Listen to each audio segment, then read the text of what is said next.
friends, myself Professor Rakesh Mishra. I welcome you all to JK Shah classes, and I have been teaching law subject, that is your paper 4 subject, since more than 11 years at final CA level, and I also teaches 6D subject law ka. By qualification I am a chartered accountant, and today I am going to bring up a revision of a SEBI LODR, Listing Obligation Disclosure Requirement Regulations 2015. Let me tell you, आपके ICAI में ये काफ़ी important chapter अभी security economic law में ये exist कर रहा है। भले बहुत बड़ा चैप्टर नहीं है बट इट्स वेरी इंपॉर्टेंट। मैंने इसका पूरा नोट्स बनाया है एंड हम लोग एक ज़बरदस्त रिवीजन करने वाले हैं। आपका ऑलमोस्ट पोर्शन मैंने इसमें कवर कर दिया, मतलब आप ये समझ लो अगर आप ये पढ़ते हो तो आपका ऑलमोस्ट रिवीजन पूरा हो जाएगा। ठीक है, मतलब ऑलमोस्ट 90-95% कॉन्सेप्ट कवर कर दिया और इंपॉर्टेंट कॉन्सेप्ट तो सारे कवर कर दिए। तो क्विकली स्टार्ट करते हैं बिना टाइम वेस्ट किए। Let us start with SEBI listing obligation disclosure requirement regulation 2015।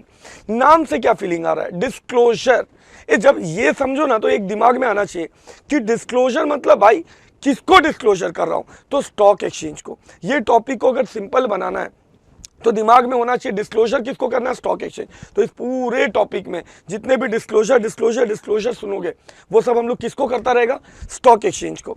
फिर आता है ऑब्लिगेशन। नाम में ऑब्लिगेशन भी है, मतलब कंप्लाइंसेस करने होंगे, तो कुछ लीगल कंप्लाइंसेस भी है एंड डिस्क्लोजर्स है टू स्टॉक एक्सचेंज। कब आया ये? 2015 में। क्या सबको एप्लीकेबल होगा? तो देखो, अनलिस्टेड कंपनी, जैसे पार्ले जी अनलिस्टेड कंपनी है, ठीक है, तो अनलिस्टेड कंपनीज को तो ऑब्वियसली ये सब एप्लीकेबल नहीं है। जब कंपनी लिस्ट होने जाती है तो उसको ICDR एप्लीकेबल होता है, issue of capital disclosure requirement. ठीक है, अब तुम्हारे पोर्शन से हटा दिया था, ओल्ड सिलेबस में था issue of capital disclosure requirement.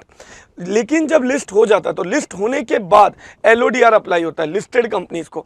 तो तुम्हारे मॉड्यूल में हर जगह लिखा रहता है लिस्टिंग और the company which is propose for listing, मतलब ऑब्वियसली प्रपोज मतलब वो भी लिस्टिंग हो जाएगा।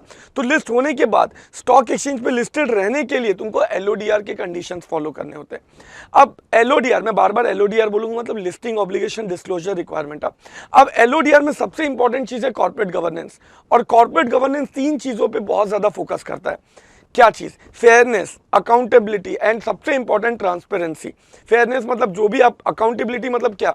तो फेयरनेस मतलब जो भी काम आप कर रहे हो रीजनेबल होना चाहिए। अकाउंटेबिलिटी मतलब कोई तो आंसरेबल होना चाहिए, और ट्रांसपेरेंसी सबसे इंपॉर्टेंट चीज, एक अप्रोप्रिएट डिस्क्लोजर होना चाहिए। लिस्टेड कंपनी पब्लिक का पैसा लेके बैठी है, तो पब्लिक का पैसा लेके बैठी है तो वो पब्लिक को आंसरेबल है, और इसीलिए उसको डिस्क्लोजर्स करने पड़ेंगे टाइम टू टाइम। अब इसमें 2 टाइप के डिस्क्लोजर्स हैं, एक है इवेंट बेस्ड डिस्क्लोजर, दूसरा है पीरियोडिक डिस्क्लोजर। अब जो लिस्टेड कंपनीज है उसको स्टॉक एक्सचेंज पे इवेंट बेस्ड डिस्क्लोजर करना पड़ता है। सर वो क्या है? तो वो कुछ हैपनिंग होता है, इवेंट कुछ होता है तब बताना पड़ता है। एक तो वो हो जाता है, तुम्हारे मॉड्यूल में सब कुछ कवर्ड नहीं है, तो जितना कवर्ड है मैं बस उतने ही डिस्क्लोजर्स आपको पढ़ाऊंगा ऑब्वियसली। तो इवेंट बेस्ड डिस्क्लोजर वो हो गया। पीरियोडिक डिस्क्लोजर मतलब कुछ हो या ना हो, कुछ चीजों का बार बार मुझे बताना पड़ता है। तो अगर कोई हैपनिंग ऑफ इवेंट पे बताना उसको क्या बोलते हैं, इवेंट बेस्ड डिस्क्लोजर। और कुछ चीजें अगर मुझे टाइमली बेसिस पे बताते जाना, चाहे कुछ हो या ना हो, तो उसको क्या बोलते हैं, पीरियोडिक डिस्क्लोजर। अब इसको 4 पार्ट में डिवाइड कर दो। वन टाइम डिस्क्लोजर मतलब कंपनी को जिंदगी में एक बार जो डिस्क्लोजर करना है, that's one time disclosure. Company को जो हर क्वार्टर के बाद करना है, मतलब अप्रैल में जून हो गया, जुलाई अगस्त सितंबर हो गया, अक्टूबर नवंबर दिसंबर हो गया, जनवरी फरवरी मार्च हो गया, तो जो हर क्वार्टर के बाद करना होता है उसको बोलते हैं क्वार्टरली डिस्क्लोजर। अप्रैल से सितंबर जो हाफ ईयर के बाद करना होता है that is half yearly disclosure, that is October to December, October to March भी आ गया इसमें। एंड ईयरली डिस्क्लोजर जो ईयर एंड के बाद करना होता है। तो ऐसे 4 पार्ट में डिवाइडेड है। ठीक है, अब ये LODR लाने के पीछे का रीजंस क्या है? देखो 2015 में आया ये रेगुलेशन, तो 2015 में लाया तो उसको लाने के पीछे रीजंस क्या है, सुनो। पहले क्या होता था, 2015 से पहले की बात कर रहा हूं, हर कंपनी अपने अपने लिस्टिंग एग्रीमेंट्स बना के रखे थे। समझ रहा है मेरा बात? हर कंपनी अपने अपने लिस्टिंग एग्रीमेंट्स बना के रखे थे, और हर कंपनी बोलती थी हमारे ऊपर लिस्टेड है तो ये स्टॉक एक्सचेंज को, मतलब हर स्टॉक एक्सचेंज अपना अपना नॉर्म्स बना के रखा था कि अगर कंपनी हमारे ऊपर लिस्टेड है तो उसको ये सारे लिस्टिंग एग्रीमेंट्स के अंदर ये सारे डिस्क्लोजर्स देने हैं।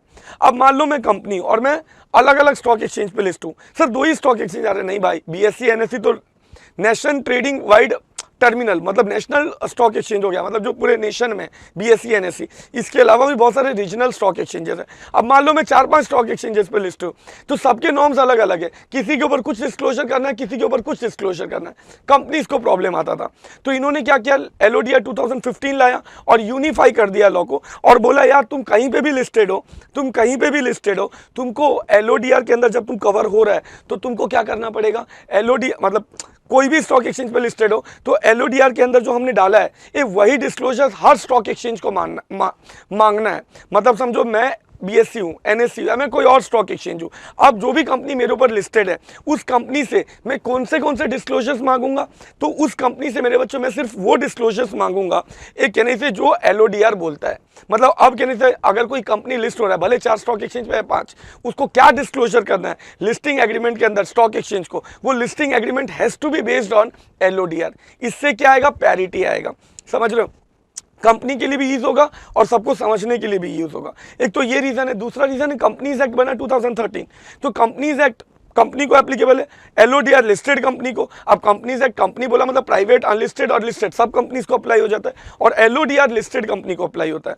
अब इसमें चक्कर क्या है ना, अगर LODR लिस्टेड कंपनी को अप्लाई होता है तो सबसे बड़ी बात मैं तुमको बता रहा हूँ, अगर LODR लिस्टेड कंपनी को अप्लाई होता है ना मेरे बच्चों, तो उस सिचुएशन में तुमको समझना क्या है कि क्या नहीं से उसको कंपनीज एक्ट भी अप्लाई हो जाएगा, तो कंपनीज एक्ट में अगर कुछ और है और LODR में कुछ और है तो कंपनी के लिए डिफिकल्ट हो जाएगा। तो उन लोगों ने क्या किया, कंपनीज एक्ट को और LODR को पैरिटी में लाने के लिए प्रोविजन लाया कि यार थोड़ा LODR में, कंपनीज एक्ट तो सुनता नहीं हमारी, हम ही कंपनीज एक्ट की सुन लेते हैं, तो LODR में जो प्रोविजन डाले which is very similar to companies act. Sir same है क्या, नहीं, कहीं कहीं पे अलग भी है, but they tried it to make it similar. अच्छा, अब ये LODR लाने के पीछे का रीजन क्या है, आपको पता होगा कि इनसाइडर ट्रेडिंग क्या होता है।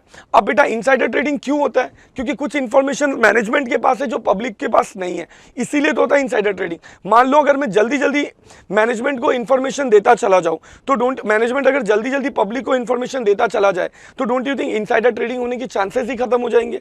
क्यों, क्योंकि मैनेजमेंट के पास अगर फटाफट इन्फॉर्मेशन आ जाएगा, मैनेजमेंट से अगर फटाफट इन्फॉर्मेशन आ जाएगा, पब्लिक को फटाफट इन्फॉर्मेशन मिल जाएगा, तो there will be no price sensitive information, और इसीलिए इनसाइडर ट्रेडिंग इसकी वजह से बहुत हद तक कम हो जाएगा। और इसीलिए जो टाइम गैप होता था ना कि एक इंफॉर्मेशन मैनेजमेंट के पास है और पब्लिक के पास नहीं है, उसको रिड्यूस करने के लिए इन्होंने LODR में क्या बोला है कि तुमको फटाफट स्टॉक एक्सचेंज को डिस्क्लोज करना है। सर तो स्टॉक एक्सचेंज को डिस्क्लोज करा, उससे पब्लिक को क्या, तो बच्चों अगर तुमने स्टॉक एक्सचेंज को डिस्क्लोज करा है तो स्टॉक एक्सचेंज को कुछ बताना मतलब एज गुड एज पब्लिक को बताना है, क्योंकि वो पब्लिक डोमेन में चला जाता है। तो ये सब कुछ रीजन थे LODR के। अब तुम बोलेगा सर रिविजन लेक्चर में आपने ये बेसिक्स क्यों बता दिया, क्योंकि चैप्टर ही ऐसा है ना कि इसका बेसिक्स नहीं बताऊं ना तो रिविजन लेक्चर भी ना समझे, इसीलिए मैंने बता दिया। अच्छा, फिर बाकी तो सी चीजें सेम है कि कंपनीज लॉ और सेबी लॉ दोनों में जो भी दिया है, कंपनीज एक्ट और सेबी LODR में तुमको दोनों फॉलो करना है। लेकिन अगर समझो कुछ दोनों सिमिलर लाइंस पे, तो जो ज्यादा स्ट्रिक्ट है वो फॉलो करो। लेकिन मान लो यहां पे हम पढ़ेंगे LODR में कुछ प्रोविजंस ऐसे हैं जो कंपनीज एक्ट से एकदम अलग है, तो क्या, तो अगर कंपनीज एक्ट से एकदम अलग है तो तुम क्या फॉलो करेगा, सेबी LODR फॉलो करेगा। क्या फॉलो करेगा मेरे बच्चों, सेबी LODR फॉलो करेगा। इसके बाद ये सेम चीज है कि अगर कोई कंपनी स्टॉक एक्सचेंज पे लिस्टेड है तो उसको कुछ लिस्टिंग एग्रीमेंट फॉलो करने होते हैं जिसमें डिस्क्लोजर नॉर्म्स होते हैं। वो लिस्टिंग एग्रीमेंट, अब स्टॉक एक्सचेंज कुछ भी नहीं रख सकता है, it has to be based on LODR, और अगर उसने ये फॉलो नहीं किया तो कंपनी को डीलिस्ट कर दिया जाएगा। क्लियर है ये। इसके बाद ये कौन सी कंपनीज को एप्लीकेबल है, मेरी बात को अच्छे से समझो, कौन सी कंपनीज को एप्लीकेबल है। ये तो कोई भी कंपनी किसी भी स्टॉक एक्सचेंज पे लिस्टेड हो एप्लीकेबल है। 3 टाइप के बोर्ड होते हैं, एक मेन बोर्ड, एक SME एक्सचेंज, एक IGP।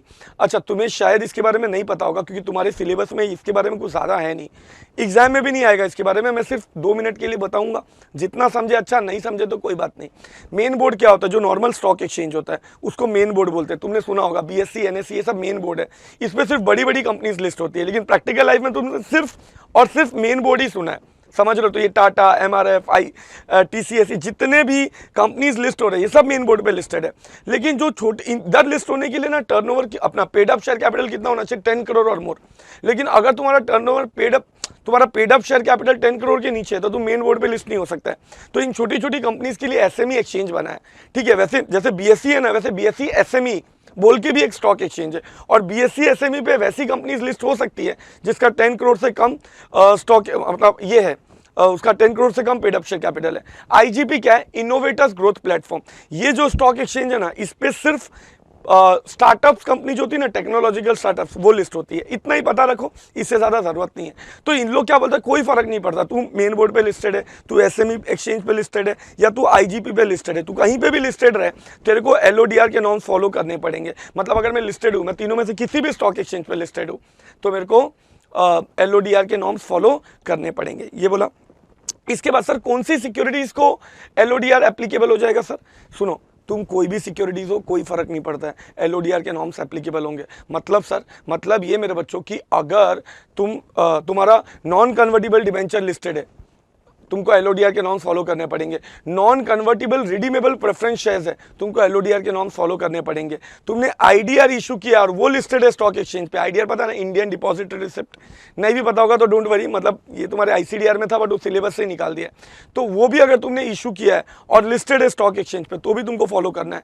सिक्योरिटी डेट इंस्ट्रूमेंट मतलब डिबेंचर, वो भी अगर तुमने लिस्ट किया है स्टॉक एक्सचेंज पे, तो तुमको एलओडीआर फॉलो करना है। सिक्योरिटी रिसिप्ट, आपने पढ़ा होगा सरफेसी लॉ में कि असेट रिकंस्ट्रक्शन कंपनी को जब पैसा रेज करता है क्वालिफाइड बायर से, तो सिक्योरिटी रिसिप्ट इशू करता है, तो वो जो इशू किया है अगर वो स्टॉक एक्सचेंज पे लिस्टेड है, तो भी उसको एलओडीआर फॉलो करने। म्यूचुअल फंड अपने इन्वेस्टर्स को यूनिट्स दिया है और वो यूनिट्स अगर स्टॉक एक्सचेंज पे लिस्टेड है, तो उनको भी एलओडीआर के नॉर्म्स फॉलो करना है। मतलब ये सिर्फ बताने के लिए बोला हूं, और भी थोड़े सिक्योरिटीज है, तुम इतने याद रखो, दैट्स सफिशिएंट। ऐसे रखो, गांव दुनिया की कोई भी सिक्योरिटी अगर स्टॉक एक्सचेंज पे लिस्ट किया है, किसी भी स्टॉक एक्सचेंज पे अगर तुम लिस्ट हुआ है, तुमको एलओडीआर के नॉर्म्स फॉलो करने हैं। अच्छा, अब सेबी ने कुछ ऐसे दो टाइप के ऑब्लिगेशंस तुम पढ़ेगा एलओडीआर में। एक तो है कॉमन ऑब्लिगेशंस, मतलब चाहे कोई भी सिक्योरिटी इशू करो या कोई भी स्टॉक एक्सचेंज पे लिस्टेड रहो, तुमको वो नॉर्म्स फॉलो करने हैं। अच्छा, उस नॉर्म्स को क्या बोला जाता है? Common obligations. अच्छा, स्पेसिफाइड ऑब्लिगेशंस क्या होता है? ये सिलेक्टेड सिक्योरिटीज के लिए, मेरी बात समझना, ये किसके लिए मेरे बच्चों? सिलेक्टेड सिक्योरिटीज के लिए स्पेसिफाइड ऑब्लिगेशन। अच्छा, अब तुम्हारे एग्जाम में सिर्फ कॉमन ऑब्लिगेशंस के बारे में हम लोग मेजरली डिस्कस करने वाले हैं, ठीक है। मॉड्यूल में अगर तुम देखेगा तो अदर्स के बारे में बहुत लिमिटेड चीज़ है, इनफैक्ट नाक के बराबर दिया। तो कॉमन ऑब्लिगेशंस क्या है समझते हैं हम लोग। ये तुम कोई भी स्टॉक एक्सचेंज पे लिस्टेड रहो, कोई भी कंपनी लिस्टेड रहे, मतलब किसी भी सिक्योरिटी को लिस्ट करो, तुमको ये नॉर्म्स फॉलो करने हैं। तो हर लिस्टेड कंपनी के लिए कुछ नॉर्म्स है जो फॉलो करने हैं। एक तो उनको कंप्लायंस ऑफिसर अपॉइंट करना है। सर कंप्लायंस ऑफिसर कौन होता है? सर कंप्लायंस ऑफिसर मतलब company secretary. Company secretary appoint करना पड़ता है, जो क्वालिफिकेशन से सीएस होता है, एंड उसको बताना होता है, मतलब सेबी वगैरह को अपॉइंट होने के बाद कि कंपनी ने सारे लीगल नॉर्म्स फॉलो किए कि नहीं। और शेयर ट्रांसफर एजेंट अपॉइंट करना होता है। शेयर ट्रांसफर एजेंट कौन होता है? ये जो कंपनी के शेयर्स को डिलीवर करवाता है, पेमेंट्स करवाता है। जैसे रिलायंस इंडस्ट्रीज लिमिटेड का Karvy share computers private limited बोल के कंपनी है, कार्वी शेयर सुना होगा, बहुत फेमस है कार्वी। तो Karvy is a share transfer agent. तो रिलायंस के जो शेयर्स बेचे जाते हैं, और रिलायंस के जो शेयर्स जिसने बेचे, तो ऑब्वियसली उसको शेयर्स डिलीवर करना पड़ेगा, और जिसने खरीदे उसको पेमेंट देना, मतलब वो बंदा पेमेंट देगा। तो ये सब जो ट्रांजैक्शंस को एग्जीक्यूट करवाता है वो शेयर ट्रांसफर एजेंट करवाता है। तो हर लिस्टेड कंपनी को ये दो तो मैंडेटरली अपॉइंट करने हैं। क्या अपॉइंट करने हैं मेरे साथ बोलो एक बार? कंप्लायंस ऑफिसर अपॉइंट करने हैं और साथ में शेयर ट्रांसफर एजेंट अपॉइंट करने हैं। अच्छा, इसके बाद कुछ जनरल ऑब्लिगेशन है जो हर लिस्टेड कंपनी को फॉलो करना होता है। सर कौन से जनरल ऑब्लिगेशन है? उनको इंटरमीडियरीज अपॉइंट करना होता है। सर इंटरमीडियरी कौन होता है? Broker, sub broker, share transfer agent, समझ रहे हो, मर्चेंट बैंकर, ये सारे लोग क्या होते हैं मेरे बच्चों? ये सारे लोग इंटरमीडियरीज हैं। अच्छा, इसके बारे में मैं डिटेल तुमको सेबी एक्ट में बताऊंगा। अभी के लिए तो तुम ये समझो कि लिस्टेड कंपनी जब पब्लिक से पैसा रेस करती है, तो बीच में बहुत सारे खिलाड़ी लोग होते हैं, ठीक है, खिलाड़ी भैया होते हैं। जैसे स्टॉक एक्सचेंज हो गया, सब ब्रोकर हो गया, मर्चेंट बैंकर हो गया, समझ रहे हो, शेयर ट्रांसफर एजेंट हो गया। तो ये सब इंटरमीडियरीज हैं। इनके साथ इनको रेगुलर बेसिस पे कोऑपरेट करना होता है, ठीक है। डॉक्यूमेंट्स ठीक से प्रिजर्व करना होता है कंपनी को, उसके लिए पॉलिसीज बनानी होती है। अच्छा, दो टाइप के डॉक्यूमेंट्स होते हैं, एक परमानेंट डॉक्यूमेंट्स, एक टेम्पररी। मतलब मेमोरेंडम आर्टिकल परमानेंट डॉक्यूमेंट हो गया, और कंपनी के जो बुक्स ऑफ अकाउंट्स है टेम्पररी, 8 साल मेंटेन करने हैं। तो ये सारे काम आइडियली एक्चुअली देखा जाए ना, तो इसकी यही तो इसीलिए तो सीएस अपॉइंट हुआ है, कंप्लायंस ऑफिसर, जिसको चेक करना है कि ये सब काम ठीक से हो रहा है कि नहीं। फिर डॉक्यूमेंट्स वगैरह टाइमली बेसिस पे फाइल करना पड़ेगा। कॉम्प्रोमाइज अरेंजमेंट, अमालगमेशन मर्जर, आपने कंपनी लॉ में पढ़ा है। कॉम्प्रोमाइज अरेंजमेंट का जो भी काम हो रहा है वो सारा ठीक से होना चाहिए। एंड ग्रीवेंस रिड्रेसल, इन्वेस्टर्स का ग्रीवेंस सॉल्व हो रहा है कि नहीं, ये सब के लिए एक पॉलिसीज इनको बनाना पड़ेगा। ये सब कॉमन ऑब्लिगेशंस है। तो ये सिंपल था, इस पर ज़्यादा टाइम नहीं डालते। अब हम लोग आगे सबसे जो एग्जाम में आ सकता है उस पर अब फोकस करते हैं। देखो मैंने क्या बोला था, इवेंट बेस्ड डिस्क्लोजर होता है। अब तो अपने को क्या करना है? डिस्क्लोजर करना है। डिस्क्लोजर किस पे करना है? स्टॉक एक्सचेंज पे करना है। तो अब यहाँ से मेन टॉपिक स्टार्ट हो रहा है, तो जरा जान डाल के सुनना अच्छे से।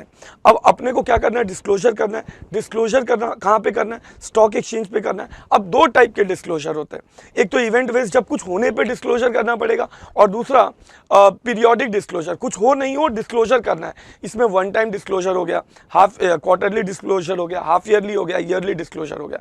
अब मैं ये चारों डिस्क्लोजर आपको पढ़ाऊंगा, ट्राई टू रिमेंबर इट, ठीक है। एग्जाम में आ सकता है ये, तो हम लोग कोशिश करेंगे याद रखने का। मुझे पता है बच्चे बहुत डरते हैं, बट मैंने इसका काफ़ी मेहनत किया है इसके चार्ट को बनाने में, तो आई होप तुमको ये याद हो जाए। Let's do it. One time compliance, ये एक ही बार करना है हर कंपनी को। क्या अपॉइंट करना है, पहले तो कंप्लायंस ऑफिसर। सर अपने रेगुलेशन नंबर लिख के रखा, मैं याद रखना है कैसे को, मेरे को पूछोगे तो मैं बोलूंगा नहीं, कोई जरूरत नहीं है। मैंने तो नोट्स बनाया तो मैंने रेगुलेशन नंबर डाल दिया, बाकी नहीं भी किया तो चलेगा, प्रोविजंस याद रखो, ठीक है। तो वन टाइम कंप्लायंसेस क्या बोलता है, अपॉइंट कंप्लायंसेस, ठीक है। रेगुलेशन 6 सब रेगुलेशन 1 में दिया हुआ, मैं बार बार नहीं बोलूंगा। तो एक बार अपॉइंट करना है तुमको, कंप्लायंस ऑफिसर को अपॉइंट करना है। किसको अपॉइंट करना है मेरे बच्चों, कंप्लायंस ऑफिसर को अपॉइंट करना है। फिर दूसरा बोला है अपॉइंट शेयर ट्रांसफर एजेंट। अच्छा सुनो ना, कंप्लायंस ऑफिसर कौन होता है, मैंने तुमको अभी अभी बताया था। शेयर ट्रांसफर एजेंट कौन होता है, मैंने अभी अभी बताया था। मतलब ये दोनों तो तुमने कॉमन ऑब्लिगेशन से ही याद हो जाएंगे। और तीसरा form policy for preservation of documents by BOD. एक मिनट, मैंने जब बोला ना वन टाइम कंप्लायंस है, मतलब क्या, तुमने एक बार कंप्लायंस ऑफिसर अपॉइंट कर लिया और उसके बाद निकाल दोगे तो चलेगा क्या, वन टाइम बोला मतलब, ऐसा नहीं है। वन टाइम मतलब तुमको अपॉइंट करना है, ऑब्वियसली कंपनी फॉर्म करेगा तो तुरंत अपॉइंट करना है, बट वो तुम्हारी कंपनी में कंप्लायंस ऑफिसर जो बाय क्वालिफिकेशन सीएस होता है, कंटिन्यूसली तुम्हारी कंपनी में रहना चाहिए।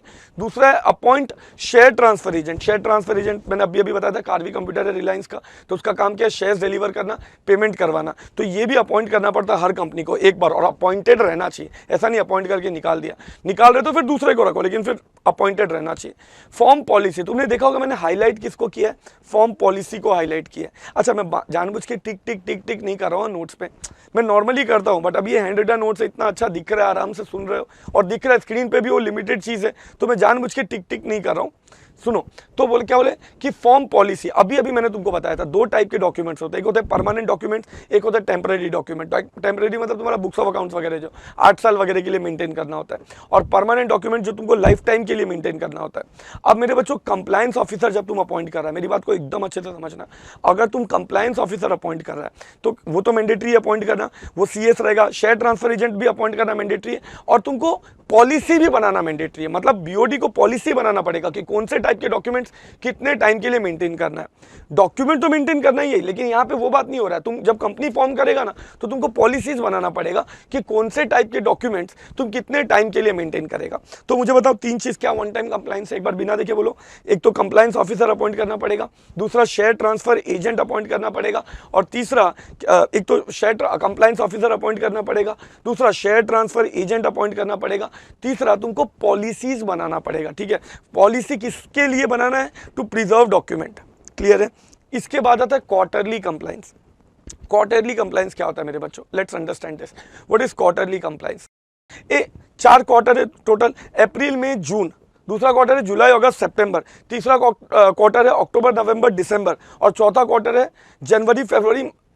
जनवरी फरवरी मार्च नेक्स्ट ईयर का। ठीक है, तो ये चारों क्वार्टर के बाद तुमको कुछ कुछ चीजें स्टॉक एक्सचेंज को बतानी है, डिस्क्लोजर्स देना है, कुछ रिपोर्ट फाइल करना है। किसको फाइल करना है, स्टॉक एक्सचेंज को। तो देखो ना, मैंने यहाँ पे अभी मेरे को लिखना पड़ेगा, यहाँ पे मैंने ऊपर ही लिख के रख दिया है, देखो इधर मैंने ऊपर ही लिख के रख दिया। अगर तुम मेरा नोट्स देखेगा ना, तो क्वार्टरली फिलिंग क्या करना है, कौन करेगा, लिस्टेड कंपनी करेगा मेरे बच्चों, और लिस्टेड कंपनी किसको करेगा, स्टॉक एक्सचेंज को करेगा।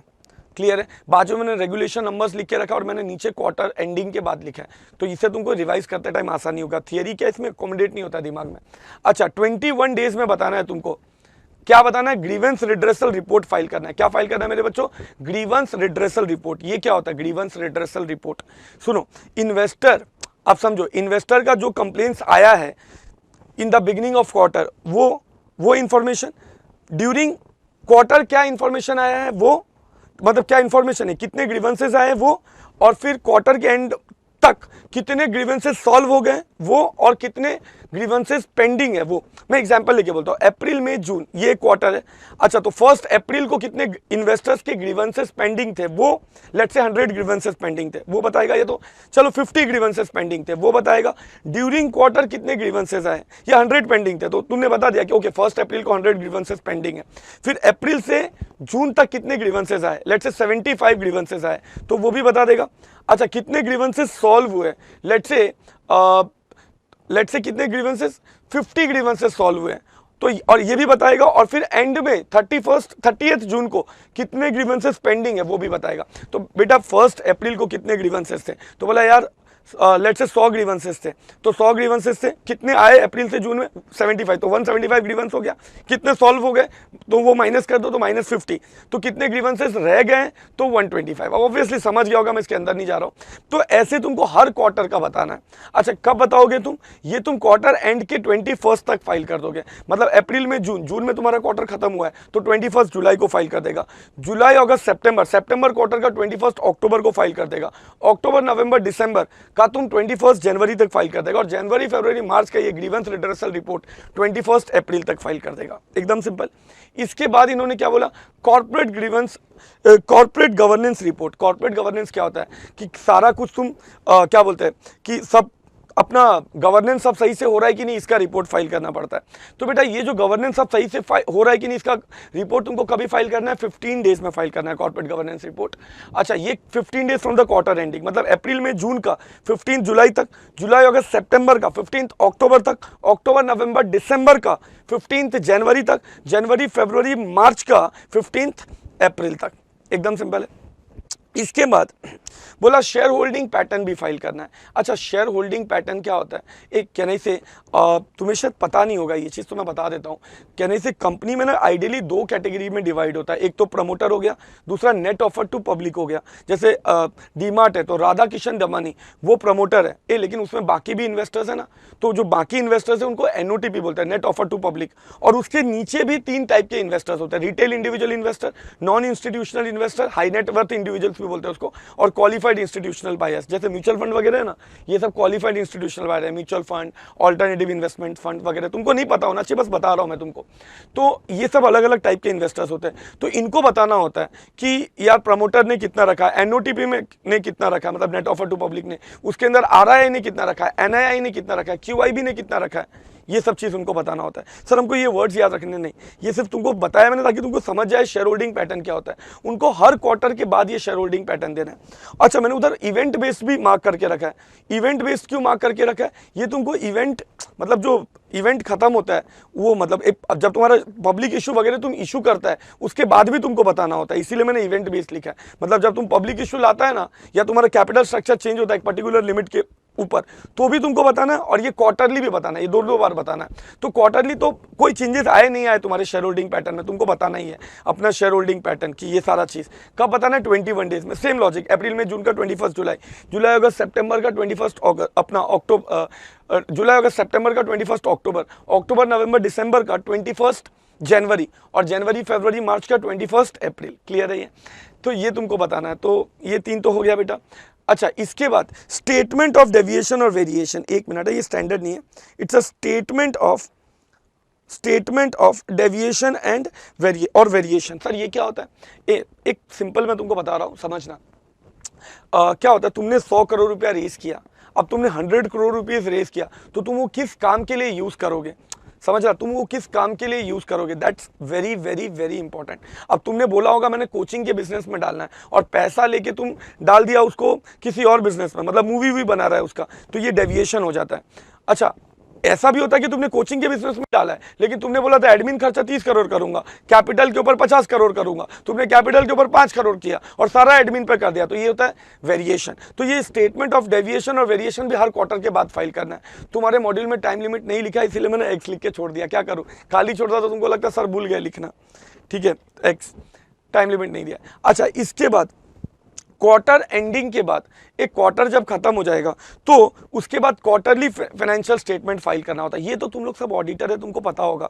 जो लिस्टेड कंपनीज होती है ना, उसका हर क्वार्टर के बाद परफॉर्मेंस आता है। लिस्टेड कंपनी बहुत बड़ी होती है। अब ना तुम अचानक से सोचो यार, तुम अचानक से ना पूरे साल के बाद बताओगे 1000 करोड़ लॉस, 10 शेयर खत्म, 1000 करोड़ प्रॉफिट, मार्केट हिल जाता है पूरा। तो बोला हर क्वार्टर के बाद बताओ, थोड़ा थोड़ा बताओ, झटका थोड़ा थोड़ा लगेगा, समझ रहे हो? तो ये क्वार्टरली फाइनेंशियल स्टेटमेंट होता है। अप्रैल में जून का फाइनेंशियल स्टेटमेंट फाइल करेगा 45 डेज में, अप्रैल में जून का, जुलाई अगस्त सितंबर का भी फाइल करेगा 45 डेज में, और अक्टूबर नवंबर दिसंबर का भी फाइल करेगा 45 डेज में। एक बात बताऊं, ये तुम हर क्वार्टर का फाइल करेगा, except last quarter. Sir last quarter का क्यों नहीं फाइल होता, मैं 2 मिनट में बताऊंगा। एक्सेप्ट लास्ट क्वार्टर, क्लियर है। एक्सेप्ट लास्ट क्वार्टर तुम हर क्वार्टर का फाइल करेगा।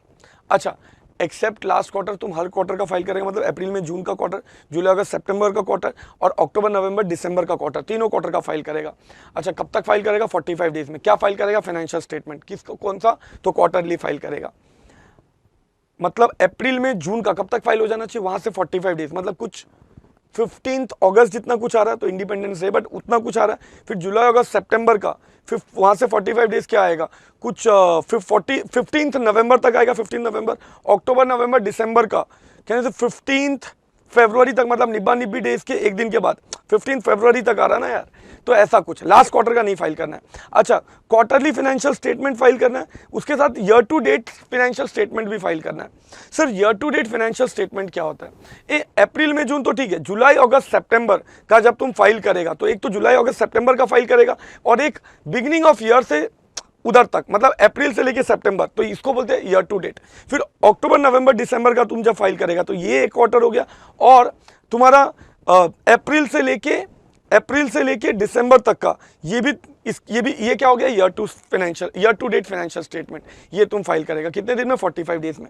सर आपने बोला ना लास्ट क्वार्टर का नहीं फाइल होगा, क्यों सर? जनवरी फरवरी मार्च का नहीं फाइल होगा। क्यों नहीं होगा जनवरी फरवरी मार्च का फाइल? क्योंकि जनवरी फरवरी मार्च आया ना, मतलब तुम्हारा ईयर खत्म हो गया। समझ रहा है मेरा बात? तुम्हारा ईयर खत्म हो गया, तो जब तुम्हारा ईयर खत्म हो गया तो तुम तो पूरे ईयर का फाइनेंशियल स्टेटमेंट फाइल करेगा। अरे भाई साहब, अगर तुम्हारा ईयर खत्म हो गया तो तुम तो पूरे ईयर का फाइनेंशियल स्टेटमेंट फाइल करेगा, क्वार्टरली तो नहीं फाइल करेगा, पूरे ईयर का फाइल करेगा। तो फिर तुमको क्वार्टरली की जरूरत क्या है? अब तो सब कुछ बता रहा है इसीलिए। तो ये 4 हो गया। अब इसको याद कैसे रखोगे? देखो, एक तो सिंपल है याद रखना, 21-15-21, मतलब 21-15-21, मतलब सर ये मैंने सबसे पहले तुमको क्या बताया था? देखो यहाँ पे मैंने सबसे पहले तुमको क्या बताया था? Grievance redressal report 21-15-21। तो देखो, ग्रीवेंस रिड्रेसल रिपोर्ट 21 दिन में, फिर उसके बाद तुम्हारा कॉर्पोरेट गवर्नेंस रिपोर्ट 15 डेज में, फिर शेयर होल्डिंग पैटर्न 21 डेज में। तो 21-15-21 याद रहेगा। पहले ये 3 याद करो। मैंने क्या बोला? ग्रीवेंस रिड्रेसल रिपोर्ट कितने दिन में? ग्रीवेंस रिड्रेसल 21 दिन में क्वार्टर एंड से, कॉर्पोरेट गवर्नेंस रिपोर्ट फिर 15 दिन में, और तुम्हारा ये शेयर होल्डिंग पैटर्न 21 दिन में। ठीक है, ये 3 हो गया। इसके बाद स्टेटमेंट ऑफ डेविएशन के लिए तो कोई टाइम लिमिट ही नहीं दिया, तो उसको तो कोई टेंशन ही नहीं याद रखने का, और वेरिएशन। और लास्ट वाला था फाइनेंशियल स्टेटमेंट क्वार्टरली जो फाइल होता है, तो एकदम सिंपल है याद करना, 45 डेज। ठीक है, और ये तो ऑडिट में ही तुमको वैसे भी याद हो जाता है। तो ये 5 याद रहेगा। एक बार और बोल दो ना सर, क्या रिवीजन में 4 बार बुला रहे हो? याद भी तो होना चाहिए। हाँ, तो पहला क्या? 21-15-21, तो grievance redressal report, corporate governance report and तुम्हारा corporate governance report and shareholding pattern 21-15-21। ठीक है, और उसके बाद स्टेटमेंट ऑफ डेविएशन वेरिएशन का कोई टाइम लिमिट नहीं, और क्वार्टरली स्टेटमेंट का 45 days. Half yearly compliance. Sir half yearly compliance क्या होता है? अप्रैल से सितंबर खत्म हो गया उसके बाद फाइल करेगा, और अक्टूबर से दिसंबर खत्म हो गया उसके बाद फाइल करेगा। अच्छा देखो ना, 30 सितंबर एंड 31 मार्च उसके बाद तुम फाइल करेगा। That's called what? Half yearly compliance. अब मेरी बात को समझो, that's called half yearly compliance. अब इसको हम लोग समझते हैं अच्छे से, इसको हम लोग समझते हैं अच्छे से। ये जब हाफ ईयरली खत्म होगा तो तुमको कंप्लायंस सर्टिफिकेट देना है। क्या रहेगा उसमें? सारे लॉस फुलफिल हुए कि नहीं, वो चीज़ हम लोग किस में डालेगा मेरे बच्चों? कंप्लायंस सर्टिफिकेट में डालेगा। पहले तो ये डालेगा तुम, संग संग क्या डालेगा तुम कंप्लायंस सर्टिफिकेट साथ, और क्या देगा तुम लोग? बोलेगा ये कितने टाइम में फाइल करेगा? 1 मंथ में। अच्छा, इसके बाद रिलेटेड पार्टी डिस्क्लोजर देना है। रिलेटेड पार्टी कौन होता है पता है तुमको?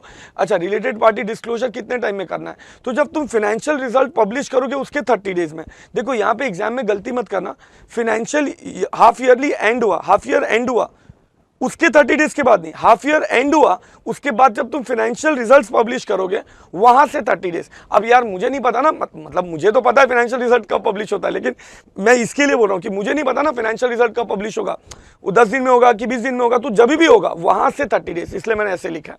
क्लियर है? तो फाइनेंशियल रिजल्ट्स। अच्छा, फिर साथ में तुम क्या फाइल करेगा? Statement of assets and liability, मतलब थोड़ा बैलेंस शीट टाइप का कुछ फीलिंग आ रहा है ना कि कंपनी के क्या क्या असेट्स है और लायबिलिटीज है, ये भी फाइल करेगा। समझ रहा है मेरा बच्चा? ये भी फाइल करेगा। और लास्ट में सर्टिफिकेट फाइल करेगा। ये सर्टिफिकेट क्या होता है सुनो,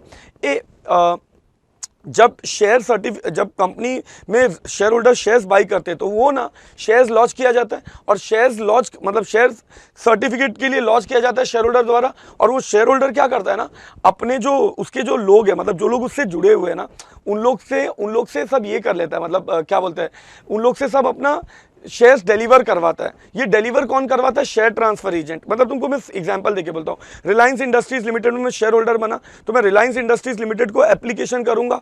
अब रिलायंस इंडस्ट्रीज लिमिटेड को एप्लीकेशन करूंगा तो कार्वी क्या करेगा, उसका शेयर ट्रांसफर एजेंट, उसमें मेरे को जो भी शेयर डिलीवर करना है वगैरह वो सब सही से हो जाना चाहिए। और ये सब कितने टाइम में मेरे को मिल जाना चाहिए? 30 डेज में। तो इसका एक सर्टिफिकेट फाइल, इसका भी एक सर्टिफिकेट तुमको फाइल करना होता है 1 मंथ में। मतलब क्या है, इसको एकदम सिंपल लैंग्वेज में बोलूँ ना, तो कंपनी क्या बोलता है कि मेरा जो शेयर ट्रांसफर एजेंट है ना, उसने 30 डेज में from the date of launching application 30 days में अपने शेयर होल्डर्स को उनके जो भी सर्टिफिकेट, शेयर सर्टिफिकेट देना था वो सब दे दिया है।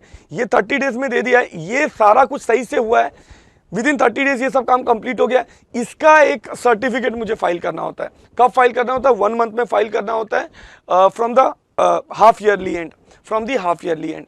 अब ये भी याद रखना कितना सिंपल हो गया भाई साहब, कितना सिंपल हो गया। देखो ना, देखो ना, एक कितना सिंपल हो गया। चेन्नई से अगर तुम देखने जाएगा तो मैं ऐसे बोलूं कि सबका share certificate with in time limit transfer हो चुका है बाय शेयर ट्रांसफर एजेंट। इस बात का सर्टिफिकेट मुझे 1 मंथ में फाइल करना है। अच्छा, इसको याद करवाने के लिए ना मैं एक कोड दे देता हूं तुमको, CSR। वो तुमने पढ़ा है ना कंपनी लॉ में, CSR, वैसे कोड दे देता हूं। तो C में 2 C आ जाएगा, एक तो कंप्लायंस सर्टिफिकेट, दूसरा नॉर्मल सर्टिफिकेट की सबको with in time limit certificate issue हो गया, वो सर्टिफिकेट। अच्छा, दूसरा S से आता स्टेटमेंट ऑफ असेट्स, और R से आता रिलेटेड पार्टी। अच्छा, इसमें कहने से सब कुछ 1 मंथ जैसा ही है, वो 30 डेज है ना सर, बट है तो 1 मंथ ही जैसा हो गया। एग्जाम में मत लिखना, बट 1 मंथ जैसा ही हो गया, तो याद रखना और ईजी हो गया। कैसे याद रखोगे? देखो कैसे याद रखोगे, वो जो रिलेटेड पार्टी है ना वो 30 डेज है, मतलब 1 मंथ जैसा है बट 30 डेज है रिलेटेड पार्टी, और बाकी सब 1 मंथ है। तो ऐसे ही याद रखने का, एग्जाम में भूल गया तो रिलेटेड पार्टी तो बाकी से थोड़ा अलग है, तो इसका 1 मंथ नहीं है, इसका 30 डेज है। ठीक है, तो देखो एक बार लाइन से हम लोग आते हैं। C से क्या आता है? Compliance certificate. कितने टाइम में फाइल करना है? 1 मंथ में, फ्रॉम हाफ ईयरली एंड, मतलब सितंबर से 1 मंथ में एंड मार्च से 1 मंथ में। अच्छा, फिर तुम्हारा सर्टिफिकेट की सबको with in time limit share certificate issue हो चुका है, इस बात का सर्टिफिकेट भी तुमको फाइल करना है। दूसरा C हो गया, विद इन 1 मंथ। कब से? जब तुम्हारा क्वार्टरली वो अपना हाफ ईयरली एंड होता है वहां से, मतलब सितंबर से एंड मार्च से। और फिर S से आता है statement of assets and liabilities, ये भी फाइल करना है। और R से आता है रिलेटेड पार्टी डिस्क्लोजर। अच्छा, ये तुमको 30 डेज में फाइल करना है, लेकिन कहाँ से? From the date of publication of financial results. अब ये 1-2 बार मैंने जैसे बोला ना, तुम अकेले घर पे बोलेगा ना तुमको याद ही हो जाएगा, ये समझ रहे हो। अगला, yearly compliances. What is yearly compliances? एक बार हम लोग ये पढ़ लेते हैं, व्हाट इज ईयरली कंप्लायंसेस। ये साल में एक ही बार करना है। देखो ना, तो मैंने लिख के रखा है, यहाँ पे लिख देता हूं मैं, चलो 31 मार्च के बाद फाइल करना है। ठीक है, वहां पे क्या क्या फाइल करना है? एनुअल लिस्टिंग फी पे कर देना। ये फाइलिंग नहीं हुआ, ये तो पेमेंट हो गया। किसको पे करेगा? ऑब्वियसली स्टॉक एक्सचेंज को। कौन पे करेगा? लिस्टेड कंपनी, 30 डेज में। फिर stand alone financial statement file करना है। अच्छा, स्टैंड अलोन फाइनेंशियल स्टेटमेंट क्या होता है? ये देखो, मैं कंपनी हूँ, मेरे 4 सब्सिडरी है, तो जो सिर्फ मेरा फाइनेंशियल स्टेटमेंट होगा ना वो स्टैंड अलोन। मेरे सब्सिडरीज के प्रॉफिट वगैरह को कंसिडर करके जो फाइल करेगा दैट इज कंसोलिडेटेड। तुमको मालूम है, मुझे मालूम है ये बात, बट एक बस बोल दिया। तो stand alone financial statement year and होने से 60 डेज में फाइल करना है। इनफैक्ट मैंने जब तुमको पढ़ाया था ना क्वार्टरली कंप्लायंस में, क्वार्टरली रिपोर्ट, तो मैंने तुमको क्या बोला था क्वार्टरली रिपोर्ट के लिए? कि तुमको अप्रैल में जून का, जुलाई अगस्त सितंबर का, अक्टूबर नवंबर दिसंबर का, ये सब चीज का तुमको 45 डेज में क्वार्टरली फाइल करना है। फिर मैंने बोला था लास्ट क्वार्टर नहीं फाइल करना। क्यों? Stand alone financial statement file कर रहा है ना भाई साहब, तो उसमें तो सारा आ गया ना, पूरे ईयर का आ गया, तो उसमें तो यार जनवरी फरवरी मार्च का भी आ गया, समझ रहे हो। तो वो तुमको कितने डेज में फाइल करना है? 60 डेज, मतलब समझो ना 31 मार्च को ईयर खत्म होता है, तो वहां से 60 डेज कुछ 30 मई जितना आएगा ना, 30 मई जितना कुछ आएगा वो। अच्छा, इसके बाद एनुअल रिपोर्ट। अच्छा, एनुअल रिपोर्ट किसको देते हैं हम लोग? इधर देखो ना, एनुअल रिपोर्ट क्या होता है ये मालूम है, अभी ऑब्वियसली रिवीजन लेक्चर में ये क्या बोलूं, बट एनुअल रिपोर्ट हम लोग किसको देते हैं? अभी यार मीटिंग में, एनुअल जनरल मीटिंग जब होने वाला रहता है उसके 21 डेज पहले मुझे वो एनुअल रिपोर्ट किसको देना होता है? शेयर होल्डर्स को देना होता है। कम से कम 21 डेज पहले एनुअल रिपोर्ट शेयर होल्डर्स को देना होता है। सर 21 डेज पहले क्यों देना होता है? अरे जब एनुअल रिपोर्ट को अडॉप्ट करेगा मीटिंग में शेयर होल्डर, तो उसको पता तो होना चाहिए एनुअल रिपोर्ट में है क्या, तो कम से कम 21 डेज पहले दे दो उसको, एटलीस्ट 21 डेज पहले। और फिर क्या होगा, वो एजीएम में जब आएगा तो उसको पता रहेगा, तो he can adopt it accordingly. तो उसको 21 डेज पहले दे दो। और इन लोग क्या बोल रहे हैं कि ये जो स्टॉक एक्सचेंज है ना, उसको एनुअल रिपोर्ट तुम कब दे दोगे? Stock annual report to stock exchange, उनको कब दे दोगे? Before you dispatch to shareholder, मतलब शेयर होल्डर को दोगे ना उसके भी पहले, अब कितना पहले वो नहीं दिया लॉ में, उसके भी पहले तुम किसको दे दो? एनुअल रिपोर्ट स्टॉक एक्सचेंज को। अच्छा, अब अगर समझो एनुअल रिपोर्ट में कोई चेंजेस है तो तुमको एजीएम के 48 आवर्स में फाइल करना है। सर बाद में क्यों? अरे एजीएम में ही तो चेंज करेगा एनुअल रिपोर्ट को, तो अगर कोई चेंजेस है एनुअल रिपोर्ट में तो उसको 48 आवर्स में। अब इसको याद रखना क्यों ईजी है, मैं तुमको बोलता हूँ, सुनो। इसमें ना सब एजीएम के आजू बाजू में घूम रहा है, तो ईयरली कैसे याद रखोगे? ये पहले के 2 टाइम लिमिट तो इंडिपेंडेंटली याद रखो। एनुअल लिस्टिंग फी 30 डेज में फाइल करना है, और उसका डबल टाइम लिमिट क्या है? स्टैंड अलोन फाइनेंशियल स्टेटमेंट, वो तुमको 60 डेज में फाइल करना है। तो इधर देखो ना, इधर देखो ना, पहला क्या बोला मैंने? Annual listing fees. Annual listing fees तुमको कितने टाइम में फाइल करना है? 30 डेज में फाइल करना है। और stand alone financial state file नहीं करना है, पे करना है ईयर एंड से 30 डेज में। और स्टैंड अलोन फाइनेंशियल स्टेटमेंट तुमको 60 डेज में फाइल करना है, ठीक है? तो ये 30 और 60 तो ऐसे ही आ जाएगा। बाकी एजीएम के इर्द गिर्द घूम रहा है, देखो इधर, ये एजीएम हुआ, ये यहां से 21 डेज बिफोर तुम किसको देगा? शेयर होल्डर को देगा। क्या? ये सब कुछ एनुअल रिपोर्ट है, तो बार बार एनुअल रिपोर्ट मत लिखो, एक बार एनुअल रिपोर्ट, एनुअल रिपोर्ट है। अच्छा, तो 21 डेज पहले तुम शेयर होल्डर को देगा, और उसके भी पहले,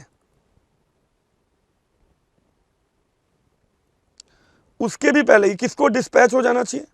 एनुअल रिपोर्ट स्टॉक एक्सचेंज को। अच्छा, इसमें अगर कोई चेंजेस है, कोई चेंजेस है, तो वो चेंजेस तुमको विद इन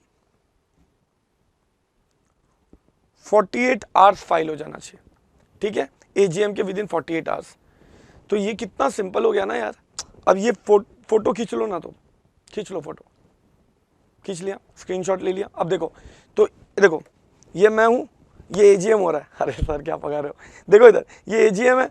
एजीएम से 21 डेज पहले शेयर होल्डर को चला जाएगा एनुअल रिपोर्ट, उसके पहले वो एनुअल रिपोर्ट स्टॉक एक्सचेंज को चला जाएगा। और एजीएम हुआ ना, उसमें जो भी एजीएम में जो भी तुम चेंजेस करोगे तो फिर 48 आवर्स में तुमको वो भी फाइल करना है, ठीक है? अच्छा, ये हो गया। अब ईयरली हम लोग देखो कैसे याद करते हैं, एकदम सिंपल हो गया ईयरली याद करना, एकदम सिंपल हो गया ईयरली याद करना। कैसे याद रहेगा ईयरली, बताओ मेरे को। कहने से एजीएम, सॉरी, पहले तो एनुअल लिस्टिंग फीस फाइल करना है 30 डेज में, फिर उसके बाद 60 डेज में तुमको क्या करना है? एनुअल लिस्टिंग फीस 30 डेज में फाइल करना है, stand alone financial statement 60 days में फाइल करना है। एजीएम के 21 डेज पहले तुमको स्टॉक एक्सचेंज को देना है, उसके पहले डिस्पैच कर देना है तुम एजीएम के 21 डेज पहले शेयर होल्डर को देना है, उसके पहले डिस्पैच कर देना है स्टॉक एक्सचेंज को। और एजीएम होने के विद इन 48 आवर्स तुमको जो भी चेंजेस हुआ रहेगा एजीएम में वो फाइल करना है एनुअल रिपोर्ट, ठीक है? अच्छा, अब ईयरली हो गया, तो तुम्हारा मैंने अब इवेंट बेस्ड 2-3 ही बचा है मैंने, तो बाकी तो मैंने सारा डिस्कस कर लिया। एक बार मेरे साथ रिवाइज कर लो ना। वन टाइम कंप्लायंस क्या है? कंप्लायंस ऑफिसर अपॉइंट करो, कंप्लायंस ऑफिसर अपॉइंट करो, शेयर ट्रांसफर एजेंट, पॉलिसीज बनाओ to maintain books of accounts.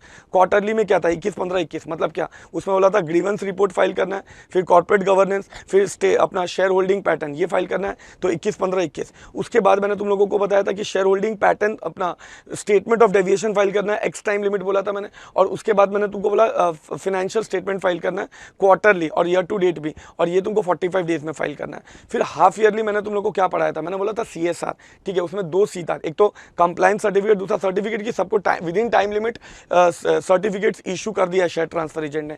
और ये तुमको कितने दिन में फाइल करना है मेरे बच्चों? ये तुमको 1 मंथ में फाइल करना है, ठीक है? अच्छा, इसके बाद इन लोग ने बोला था कि रिलेटेड पार्ट अपना एस स्टेटमेंट, अपना तुमको शेयर होल्डिंग जो भी तुम्हारा है वो सब तुमको फाइल करना पड़ेगा। और रिलेटेड पार्टी डिस्क्लोजर्स तुमको देना है। अच्छा, रिलेटेड पार्टी डिस्क्लोजर्स तुमको कितने दिन में देना है मेरे बच्चों? तो तुमको 30 डेज में, अपना 30 डेज में देना है, लेकिन 30 डेज क्वार्टर से नहीं। 30 डेज कहाँ से? जहां तुमने 30 डेज कहाँ से? जहां तुमने फाइनेंशियल रिजल्ट्स पब्लिश किया वहां से 30 डेज। फिर मैंने तुमको ईयरली पढ़ाया। ये ईयरली में मैंने तुमको बोला पहले तो 2 अलग से याद रखो, मतलब 30 डेज और 60 डेज। तो 30 डेज तुम्हारा फाइनेंशियल, अपना एनुअल लिस्टिंग फीस पे करना है 30 डेज में ईयर एंड से, और 60 डेज में तुमको फाइनेंशियल स्टेटमेंट फाइल कर देना है। अच्छा, इसके बाद एनुअल रिपोर्ट एजीएम हुआ, तो एजीएम से कितने दिन में? एजीएम से तुम्हारा ये कह लो तुम, एजीएम से 21 दिन पहले शेयर होल्डर को बता देना, और उसके भी पहले स्टॉक एक्सचेंज को बता देना है। अच्छा, उसके बाद एजीएम हुआ ना, चेंजेस है तो 48 आवर्स में फाइल कर देना। क्लियर है? आगे बढ़ते हैं। अब दूसरे कॉन्सेप्ट से, अब मैंने इसमें बहुत ज़्यादा मेहनत किया है तुम लोग के लिए, तो तुम्हारे लिए सब बहुत इजी हो जाएगा चार्ट समझना, एकदम आराम से सुनते जाओ। Various provisions related to corporate governance क्या है? पहला है composition of board of director. ये क्या होता है मेरे बच्चों? Composition of board of director, एक बात समझिए मेरा, what is composition of board of director? सुनो, बोर्ड ऑफ डायरेक्टर में किस टाइप के डायरेक्टर्स होने चाहिए। इस टॉपिक में हम लोग सबसे ज़्यादा मेहनत किस बात पे कर रहे हैं? इस टॉपिक में सबसे ज़्यादा मेहनत कर रहे हैं हम लोग इंडिपेंडेंस पे। इंडिपेंडेंस इंडिपेंडेंस इंडिपेंडेंस होना चाहिए, तो इसमें हम लोग सबसे ज़्यादा मेहनत कर रहे हैं इंडिपेंडेंस पे।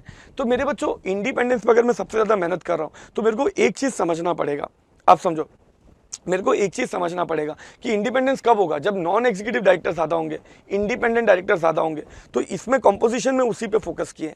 देखते हैं एक बार, अगर मेरा चेयरमैन कौन है? एग्जीक्यूटिव डायरेक्टर है। अच्छा, इसको तुम अलग पढ़ो, इसको अलग पढ़ो और बाकी सबको एक साथ पढ़ो। मैं कलर ही चेंज कर देता हूं ना तुम्हारे लिए, इसको तुम अलग पढ़ो और बाकी को अलग पढ़ो। तो अगर तुम्हारा चेयरपर्सन कौन है? चेयरपर्सन कंपनी का कौन है? एग्जीक्यूटिव डायरेक्टर है। तो तुम्हारी कंपनी में कम से कम 50% नॉन एग्जीक्यूटिव होने चाहिए। मतलब ऐसे सोचो ना, अगर मेरी कंपनी में 10 डायरेक्टर है टोटल और मेरा चेयरपर्सन एग्जीक्यूटिव डायरेक्टर है, तो कम से कम 5 नॉन एग्जीक्यूटिव डायरेक्टर होने चाहिए। ये काफ़ी सिंपल है, मैं इसके ऊपर ज़्यादा स्ट्रेस नहीं डाल रहा हूँ। अब दूसरा सुनो, अगर मेरा चेयरपर्सन नॉन एग्जीक्यूटिव डायरेक्टर है, मैं रिपीट कर रहा हूं, अगर मेरा चेयरपर्सन नॉन एग्जीक्यूटिव डायरेक्टर है, ये तो मेरी कंपनी में कम से कम 1/3 इंडिपेंडेंट डायरेक्टर होने चाहिए। तो अब चेयरमैन अगर मेरा नॉन एग्जीक्यूटिव डायरेक्टर, मतलब ऑब्वियसली मेरा चेयरमैन मेंटली इंडिपेंडेंट होगा कंपनी से। नॉन एग्जीक्यूटिव तुमको मालूम है ना, मतलब एमडी डब्ल्यूटीडी मैनेजर एग्जीक्यूटिव माने जाते हैं। तो जो विजिटिंग टाइप के डायरेक्टर्स होते हैं ना, they are non executive director. तो अगर मेरा चेयरमैन नॉन एग्जीक्यूटिव डायरेक्टर है, मतलब कहने से मेंटली इंडिपेंडेंट होगा कंपनी से, तो कम भी इंडिपेंडेंट डायरेक्टर रहेंगे तो चलेगा। तो बोलते 1/3 होने चाहिए। ये सब रिक्वायरमेंट लिस्टेड कंपनी के लिए, माइंड इट, तुम लोग एलओडीआर पढ़ रहे हैं, तो 1/3 मतलब 3 डायरेक्टर्स होने चाहिए इंडिपेंडेंट, कम से कम 3। अगर 9 डायरेक्टर टोटल है और मेरा चेयरमैन नॉन एग्जीक्यूटिव डायरेक्टर है, तो कम से कम 3 डायरेक्टर इंडिपेंडेंट डायरेक्टर होने चाहिए। क्लियर है ये? अच्छा, अगर मेरा chairman is not regular non executive director, मतलब मेरा chairman non executive director regularly नहीं है, नॉन एग्जीक्यूटिव डायरेक्टर मेरा पूरे साल में नॉन एग्जीक्यूटिव डायरेक्टर रेगुलरली नहीं है चेयरमैन, तो इसका मतलब क्या हुआ? इसका मतलब कहना ही से वो फाइनेंशियली डिपेंडेंट, मतलब मेंटली डिपेंडेंट होने वाला है कंपनी के ऊपर। और अगर मेंटली डिपेंडेंट होने वाला है कंपनी के ऊपर, तो डोंट यू थिंक मुझे ज़्यादा इंडिपेंडेंट डायरेक्टर लगेंगे? ज़्यादा इंडिपेंडेंट डायरेक्टर लगेंगे मतलब कितने? तो हाफ लगेंगे। मतलब 9 डायरेक्टर है तो कम से कम 4.5 डायरेक्टर मेरे इंडिपेंडेंट होने चाहिए। अब 4.5 तो नहीं हो सकता, तो कम से कम बोला है, मतलब उससे ज़्यादा ही लेना पड़ेगा मेरे को, तो 5 डायरेक्टर इंडिपेंडेंट डायरेक्टर होने चाहिए।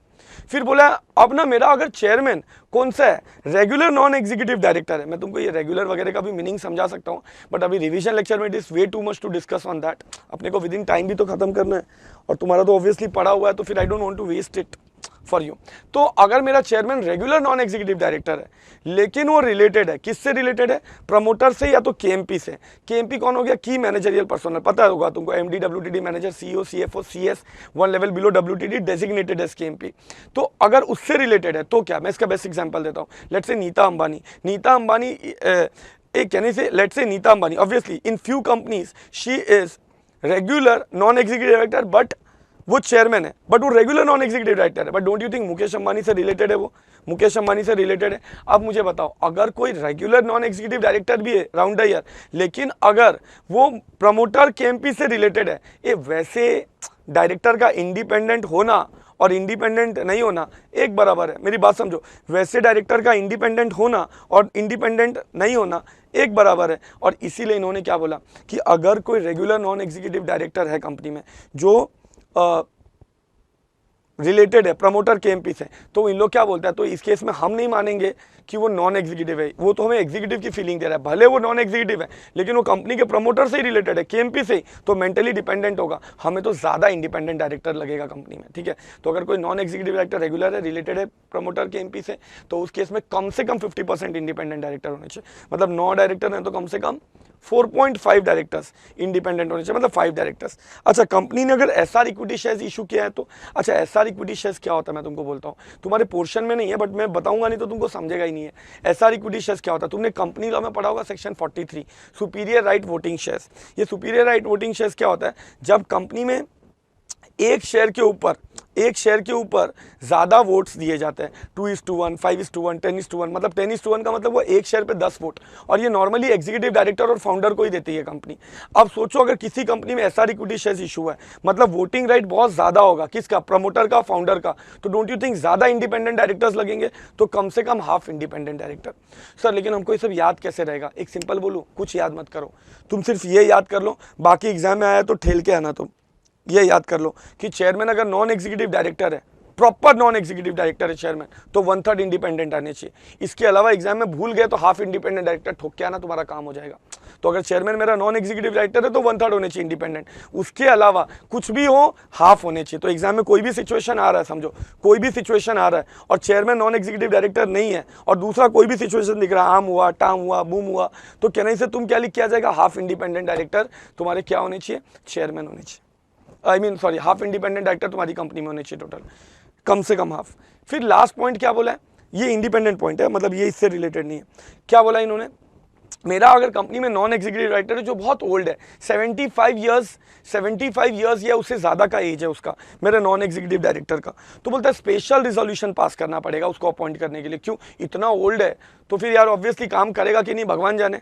सर नॉन एग्जीक्यूटिव, अरे नॉन एग्जीक्यूटिव है लेकिन आएगा ना, महीने में कभी 2 बार तो आएगा, पता चला आते आते ही खर्च हो गया। तो बोला यार एसआर पास करना पड़ेगा। लेकिन तुमने ये पढ़ा है, बहुत बार पढ़ा है, इनफैक्ट तुमको मालूम है जब भी स्पेशल रिजोल्यूशन पास करना होता है तो तुम जब नोटिस है तो उसमें एक्सप्लेनेटरी नोट डालना पड़ता है, तो वो एक्सप्लेनेटरी नोट डालना पड़ेगा एंड स्पेशल रिजोल्यूशन पास करना पड़ेगा।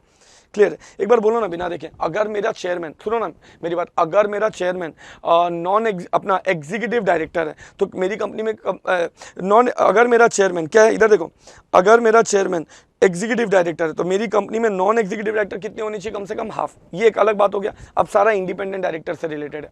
सुनो, अगर मेरा चेयरमैन नॉन एग्जीक्यूटिव डायरेक्टर है तो 1/3 इंडिपेंडेंट होने चाहिए। अगर मेरा चेयरमैन नॉन एग्जीक्यूटिव डायरेक्टर है लेकिन रेगुलर नहीं है तो उस केस में हाफ होने चाहिए इंडिपेंडेंट डायरेक्टर। अगर मेरा चेयरमैन रेगुलर है, नॉन एग्जीक्यूटिव डायरेक्टर है लेकिन रिलेटेड टू प्रमोटर केएमपी है तो भी हाफ होने चाहिए independent director.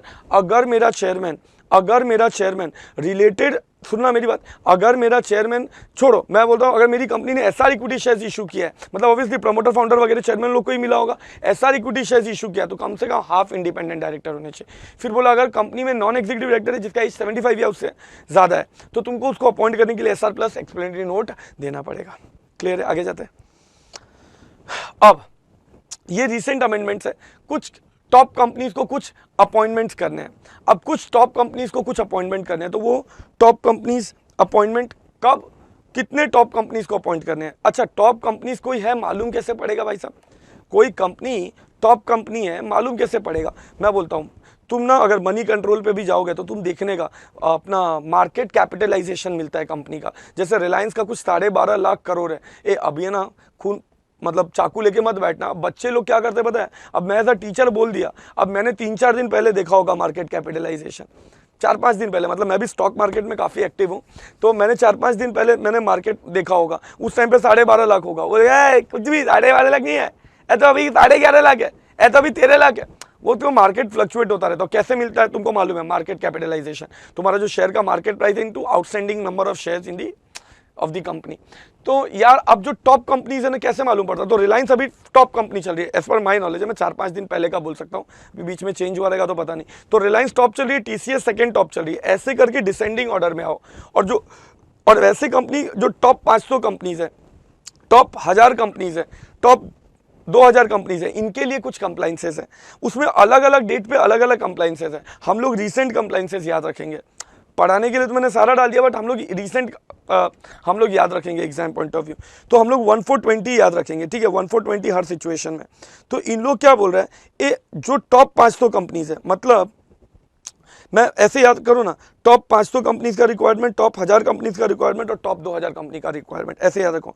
Top 500 company, top 1000 company, top 2000 company. ये जो टॉप 500 कंपनी है एज ऑन 1420, कैसे फाइंड आउट करोगे? तो 1420 को मतलब जाके तुम क्या करेगा, 1420 को जाके ना वो तुम स्टॉक मार्केट देखेगा, I mean money control app देखेगा, उस पर देखेगा डिसेंडिंग ऑर्डर में कौन सी कंपनी, रिलायंस नंबर 1 है, टीसीएस नंबर 2, ऐसे करके डाउनवर्ड आएगा। और जो टॉप 500 कंपनीज है, ये वो कंपनीज के लिए रिक्वायरमेंट रहेगा क्या, उन कंपनीज का chairman mandatorily non executive director होना चाहिए।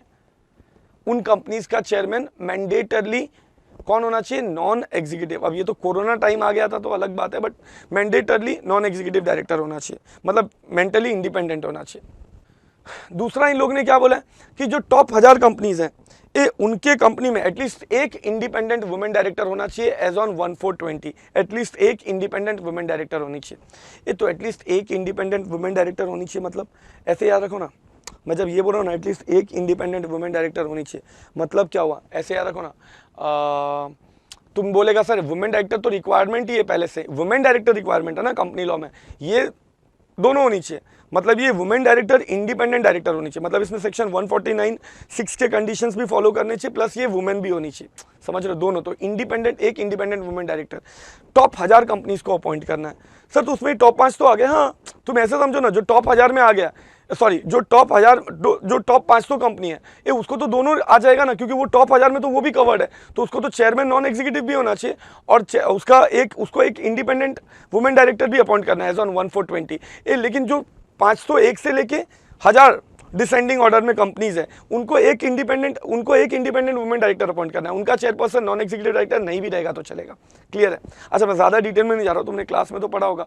फिर इसके बाद बोला 1420 को फिर टॉप 2000 कंपनीज के लिए कुछ और एक्स्ट्रा रिक्वायरमेंट है क्या, कि मिनिमम 6 डायरेक्टर्स होने चाहिए। तुमने पढ़ा ना 2 डायरेक्टर मिनिमम, 3 डायरेक्टर, लेकिन जो टॉप 2000 कंपनीज है उसमें मिनिमम 6 डायरेक्टर्स होने चाहिए, प्लस उनका कोरम कितना होना चाहिए, तो 1/3 ऑफ टोटल डायरेक्टर्स और 3 डायरेक्टर्स विचएवर इज हायर, जिसमें से एक इंडिपेंडेंट डायरेक्टर होनी चाहिए। क्लियर है? ये कोरम होना चाहिए। तुमने नॉर्मली क्या पढ़ा हुआ है ना, 1/3 ऑफ टोटल डायरेक्टर्स और 2 डायरेक्टर्स विचएवर इज हायर पढ़ा है ना, तो मैंने 3 लिखा है, इसीलिए मैंने 3 को हाईलाइट कर दिया ताकि तुमको क्लिक हो कि यार हमने जो सेक्शन 174 में पढ़ा है उससे, मतलब सेक्शन 173 में जो हमने पढ़ा हुआ है उससे तो थोड़ा अलग है ये, समझ रहे हो तुम वैसा। अच्छा तुमने याद है ना, तुमने सेक्शन 173, 174 में बोर्ड मीटिंग से रिलेटेड चीजें पढ़ी है, 173, 174, 175, ये 3 सेक्शन बोर्ड मीटिंग से रिलेटेड है, समझ रहे हो? तो ये चीज है। अच्छा अब इसको याद कैसे रखोगे, एकदम सिंपल, ये देखो ना डिसेंडिंग ऑर्डर में याद रखो ना, डिसेंडिंग ऑर्डर में याद रखो। क्या बोलता है मेरा बच्चा, टॉप 500 कंपनीज को क्या करना है, टॉप 1000 कंपनीज को क्या करना है, और टॉप 2000 कंपनीज को क्या करना है, कब, as on 1419, sorry as on 1420 क्या करना है मेरे बच्चों। तो टॉप 500 कंपनीज को क्या करना है, एकदम आराम से, टॉप 500 कंपनीज को क्या करना है, क्या नहीं से टॉप 500 कंपनीज को चेयरमैन नॉन एग्जीक्यूटिव डायरेक्टर होना चाहिए। टॉप 1000 कंपनीज को क्या करना है, तो एक एटलीस्ट एक इंडिपेंडेंट वुमेन डायरेक्टर अपॉइंट करना पड़ेगा, और टॉप 2000 कंपनीज को क्या करना पड़ेगा, तो कोरम कितना होना चाहिए उनका, 1/3 ऑफ टोटल डायरेक्टर्स और 2 directors whichever is higher, sorry 1/3 of total directors और 3 directors whichever is higher, and at least 6 directors होने चाहिए उसकी कंपनी में। बस सिंपल, ऐसे याद रख लो, ऐसे तुम खुद बना लेना तो तुमको लाइफ टाइम याद हो जाएगा, खुद बना लेना भी हुआ। ठीक है मैं आगे बढ़ रहा हूँ। मैक्सिमम नंबर ऑफ डायरेक्टरशिप, इसको भी कंपनी लॉ के साथ ऐड करते हैं हम लोग। ये तो अगर एक कंपनी है जिसमें उस कंपनी में क्या नहीं से एक बंदा हो, लेट्स से मैं कितनी कंपनीज में डायरेक्टर बन सकता हूँ, 20, उसमें से पब्लिक कंपनी कितनी हो सकती है, 10, समझ रहे हो, पब्लिक कंपनीज कितनी हो सकती है, 10। अच्छा उसमें भी अब इन लोग ने और भी एक फर्दर बाइफर्केशन है, लिस्टेड कंपनी कितनी हो सकती है उस 10 में, लिस्टेड कंपनी कितनी हो सकती है और अनलिस्टेड पब्लिक कंपनी कितनी हो सकती है। तो बोले लिस्टेड कंपनी मैक्सिमम 3 हो सकती है, सॉरी मैक्सिमम 7 हो सकती है, मतलब कैसे अनलिस्टेड कंपनी 3 मिनिमम चाहिए रहेगा उस 10 में से, ऐसे समझो ना, ऐसे समझो ना। ये मैं टोटल लेट से 1 से लेके 10 ऐसे 1 2 3 डॉट डॉट डॉट डॉट 10, और फिर 11 से लेके dot dot dot dot dot dot 17 और 18 19 20 ऐसे लिख दिया। सब नंबर लिखने जाऊंगा तो टाइम जाएगा ना। ये टोटल मैं मैक्सिमम इतनी कंपनीज में डायरेक्टर बन सकता हूँ। इसमें से कोई पब्लिक भी हो सकता है, प्राइवेट भी हो सकता है। इसमें से मान लो ये 10 कंपनी क्या है, प्राइवेट है। क्यों प्राइवेट है? क्योंकि मैक्सिमम 10 ही पब्लिक कंपनी में मैं डायरेक्टर बन सकता हूँ। तो ये 10 पब्लिक कंपनी में क्या हूँ मैं, डायरेक्टर हूँ। ये 10 के 10 क्या है, पब्लिक कंपनी है। लेकिन एक मिनट, इसमें से ना मैक्सिमम 7 लिस्टेड हो सकता है। मतलब ये देखो ना, ये मैक्सिमम 7 लिस्टेड पब्लिक कंपनी होना चाहिए, समझ रहे हो? मतलब ये जो 3 है ना, 18 19 20, ये तुम्हारा अनलिस्टेड पब्लिक कंपनी होना चाहिए। ये तुम्हारा अनलिस्टेड पब्लिक कंपनी होना चाहिए, समझ रहे हो, ये तुम्हारा अनलिस्टेड। अच्छा ये लिस्टेड पब्लिक कंपनी ना 11 to 17, इन लोग ने इसमें क्या बोला है कि तू इसमें अगर एक में भी होल टाइम, अच्छा इस 7 के 7 में नॉर्मली इस 7 के 7 में तू इंडिपेंडेंट डायरेक्टर बन सकता है, ये 7 के 7 कंपनी में इंडिपेंडेंट डायरेक्टर बन सकता है। लेकिन मान लो अगर मैं किसी भी कंपनी में क्या हूँ, MD/WTD, मान लो मैं किसी भी कंपनी में MD/WTD हूँ, मतलब मैं किसी कंपनी में MD हूँ, इस तरफ लिखूँ मैं MD हूँ या WTD हूँ, तो यार मेरा कहीं ना कहीं फाइनेंशियल इंटरेस्ट कहीं पे डेवलप हो रहा है। उस सिचुएशन में मैक्सिमम 3 कंपनी में, लेट्स से 11, 12, 13, मैक्सिमम 3 कंपनीज में मैं क्या बन सकता हूँ, इंडिपेंडेंट डायरेक्टर। तो ये सबको डिकोड करना ना, इसको चाहिए तो स्क्रीनशॉट खींचे रख लो। वैसे तुमको ये सब पता होगा, पढ़ा होगा, बट फिर भी क्या होता है पढ़ते टाइम कितनी बार हम ध्यान नहीं देते। तो आ जाओ एक बार, अब मेरे साथ बोलना ना सब लोग, एवरीबडी मेरे साथ बोलना ना, क्या बोलता है मैं कि कहने से मैं कितनी कंपनी में डायरेक्टर बन सकता है, मैक्सिमम 20। अच्छा उसमें से पब्लिक कितनी हो सकती है, मैक्सिमम 10। उस पब्लिक में मैक्सिमम कितने लिस्टेड हो सकते हैं, उस 10 मतलब 20 कंपनीज है, उसमें से पब्लिक कितनी रहेगी, मैक्सिमम 10। उस 10 पब्लिक कंपनी में लिस्टेड कंपनी कितनी रहेगी, maximum listed public company 7। Clear है, 7 रहेगी। और इन लोग ने क्या बोला है, उस लिस्टेड में 7 के 7 में मैं इंडिपेंडेंट डायरेक्टर भी बन सकता हूं। लेकिन उस 7 में से अगर किसी में मैं MD/WTD हूं, ऑब्वियसली उस कंपनी में तो इंडिपेंडेंट डायरेक्टर नहीं रहूंगा, बट जो बाकी बची हुई 6 कंपनीज है उसमें से मैक्सिमम किसी 3 में मैं क्या बन सकता हूं, इंडिपेंडेंट डायरेक्टर बन सकता हूं। क्लियर है, ये क्लियर है, बढ़ू आगे, ठीक है, ध्यान देना। अगला टाइप्स ऑफ कमिटी, कितनी टाइप की कमेटी। अब तुमने ये सब कंपनी लॉ में पढ़ा हुआ है, ठीक है, तो मैं इसके ऊपर ज़्यादा अंदर नहीं जाता हूँ, एक बेसिक अंडरस्टैंडिंग लेते हैं। ऑडिट कमेटी तो यार कितना ज़्यादा पढ़ा है सेक्शन 177 में, तो ऑडिट कमेटी यहाँ पे भी बनाना पड़ेगा। मैंने क्या किया, कंपनी लॉ से जो भी अलग प्रोविजंस है ना वो मार्क कर दिया है। क्यों, ताकि तुमको ये समझे कंपनीज एक्ट से क्या अलग है, नहीं तो बार बार जाके देखना पड़ता है कंपनीज एक्ट में क्या था, इधर क्या था। और मैंने क्या बोला, अगर लिस्टेड कंपनी और LODR में कुछ अलग बोला है कंपनीज एक्ट से, तो फिर LODR फॉलो होगा। तो इसीलिए मैंने लिख के रखा है, क्योंकि तुमको फिर कंपनीज एक्ट का मत डाल देना इधर, ठीक है। अगर यहाँ पे कुछ अलग दिया है कंपनीज एक्ट से, तो यहाँ पे वही फॉलो करोगे जो यहाँ पे दिया है, कंपनीज एक्ट का नहीं लेगा, ठीक है, ठीक है। तो ऑडिट कमेटी में कितने डायरेक्टर्स होने चाहिए, मिनिमम 3 डायरेक्टर्स होने चाहिए। अच्छा उसमें से 3 में से कम 2/3 डायरेक्टर्स इंडिपेंडेंट डायरेक्टर होने चाहिए। कम से कम कितने इंडिपेंडेंट होने चाहिए मेरे बच्चों, 2/3 डायरेक्टर्स इंडिपेंडेंट होने चाहिए। कंपनीज एक्ट में क्या है मैं वो नहीं बोलूंगा, तो सिर्फ तुम्हारे रेफरेंस के लिए लिख के रखा है। और उसमें भी सारे के सारे मेंबर्स क्या होने चाहिए बेटा, फाइनेंशियली लिटरेट और एक फाइनेंशियल एक्सपर्ट होने चाहिए। ऐसे देखो ना, लेट से मेरी ना कंपनी में टोटल, लेट से ऐसे देखो ना, मेरी ना कंपनी में ना लेट से टोटल कितने डायरेक्टर्स हैं, 3 डायरेक्टर्स हैं। तो इन लोग क्या बोलता है, इसका 2/3, इसका 2/3 क्या हो गया, 2 डायरेक्टर्स। एक कम से कम इतने तो इंडिपेंडेंट डायरेक्टर होने चाहिए। तो लेट से ये है डायरेक्टर, ये है डायरेक्टर, ये है डायरेक्टर। ये तो इसमें से ये A है, ये B है, ये C है, कम से कम 2 तो इंडिपेंडेंट डायरेक्टर होने चाहिए। अगर ये C इंडिपेंडेंट डायरेक्टर नहीं भी रहेगा तो भी चलेगा, बट ये 2 तो इंडिपेंडेंट ही होने चाहिए। पहला ये हो गया। अच्छा दूसरा, फिर इन्होंने क्या बोला कि इसमें जितने भी मेंबर्स हैं ना ABC, ये तीनों फाइनेंशियली लिटरेट होने चाहिए।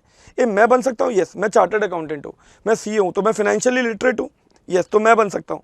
लेकिन क्या इसमें से एक बंदा फाइनेंशियल एक्सपर्ट होना चाहिए। मैं फाइनेंशियल एक्सपर्ट हूँ क्या, नहीं, I am a legal expert, ठीक है।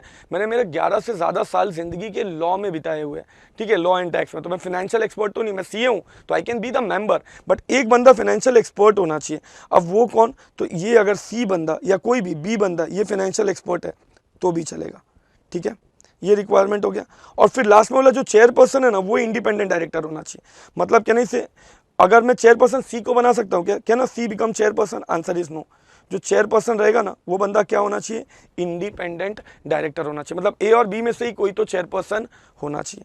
मैं क्या बोल रहा हूँ, इसका कहीं पे तुम फोटो लेके रख लो, ठीक है, सब गुच्ची है बट ठीक है, हाँ चलो क्लियर है। अब इसको एक बार बिना देखे बोलते ना, देखते ना याद होता है क्या, देखते ना याद होता है क्या। क्या बोला ऑडिट कमेटी में, क्या बोला ऑडिट कमेटी में मिनिमम 3 डायरेक्टर्स होने चाहिए, उसमें से 2/3 क्या होने चाहिए, इंडिपेंडेंट डायरेक्टर्स होने चाहिए। अच्छा मिनिमम 3 डायरेक्टर्स होने चाहिए, 2/3 क्या होने चाहिए, इंडिपेंडेंट डायरेक्टर्स होने चाहिए। और इंडिपेंडेंट डायरेक्टर ही बंदा, उसी में से कोई तो चेयरपर्सन बनना चाहिए।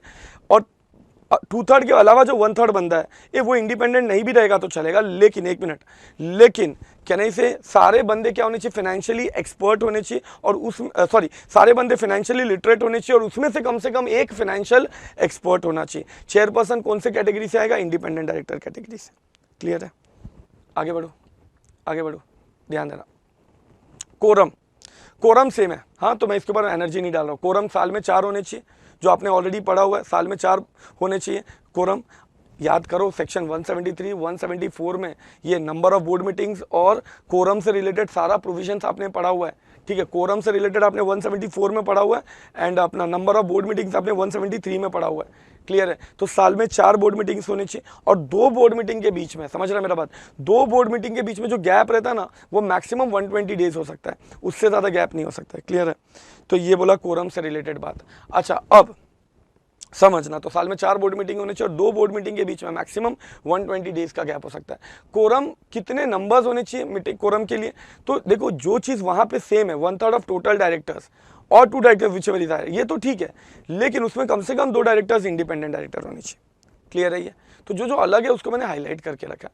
नॉमिनेशन एमिनेशन कमेटी क्या करता है मालूम है आपको? कैसे सैलरी डिसाइड करता है डायरेक्टर्स का? तो ऑब्वियस सी बात है, सैलरी डिसाइड करता है तो सैलरी मिलता किसको? एग्जीक्यूटिव डायरेक्टर को। तो ऑब्वियस सी बात है नॉमिनेशन एमिनेशन कमेटी में कौन से डायरेक्टर्स होंगे? Non executive. तो इसके ऑल डायरेक्टर्स क्या होने चाहिए? Non executive. तो पहला रिक्वायरमेंट क्या है मेरे बच्चों? पहला रिक्वायरमेंट है मिनिमम 3 डायरेक्टर्स होने चाहिए। दूसरा रिक्वायरमेंट है सारे के सारे डायरेक्टर्स नॉन एग्जीक्यूटिव होने चाहिए और उसमें से कम 50% क्या होने चाहिए? इंडिपेंडेंट। ऐसे देखो ना, ऐसे देखो ना, मान लो इधर देखो, मान लो ये है ABCD 4 डायरेक्टर, सब 3 होने चाहिए, तो मिनिमम है ना, ज्यादा भी हो सकता है। ये चारों क्या होने चाहिए आपके? नॉन एग्जीक्यूटिव डायरेक्टर, ठीक है। और इसमें से ना नॉन एग्जीक्यूटिव डायरेक्टर कम से कम 50%, मतलब कम से कम A और B ये आपके इंडिपेंडेंट डायरेक्टर होने चाहिए। कम से कम 50% आपके क्या होने चाहिए? इंडिपेंडेंट डायरेक्टर होने चाहिए, क्लियर है सर। तो ऐसा हो सकता है कि non executive director independent director ना हो, ऐसा भी हो सकता है। मैं इसका एग्जांपल देता हूँ।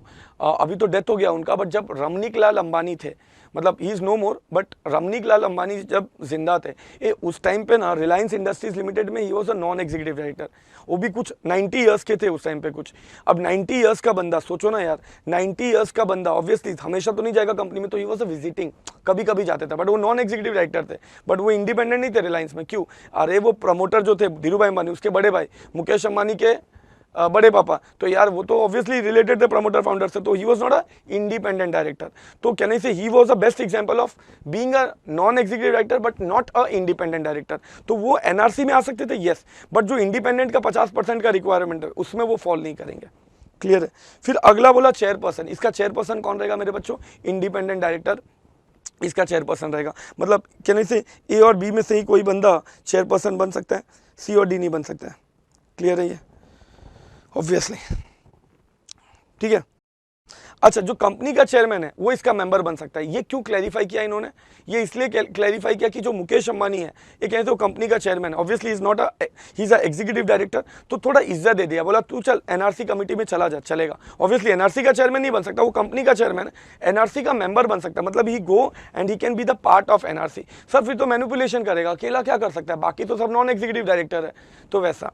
तो चेयरपर्सन जो कंपनी का ना, ही can be a member of NRC committee, चाहे फिर वो एग्जीक्यूटिव हो या नॉन एग्जीक्यूटिव हो, इससे फर्क नहीं पड़ता है। फिर कोरम क्या है? 1/3 ऑफ टोटल डायरेक्टर्स और 2 directors whichever is higher, ये तो सिमिलर ही है। बाकी एटलीस्ट एक इंडिपेंडेंट डायरेक्टर होना चाहिए कोरम में। वो एक्स जो अलग अलग है ना कंपनी लॉ से, वो मैं तुमको अलग से लिख दिया।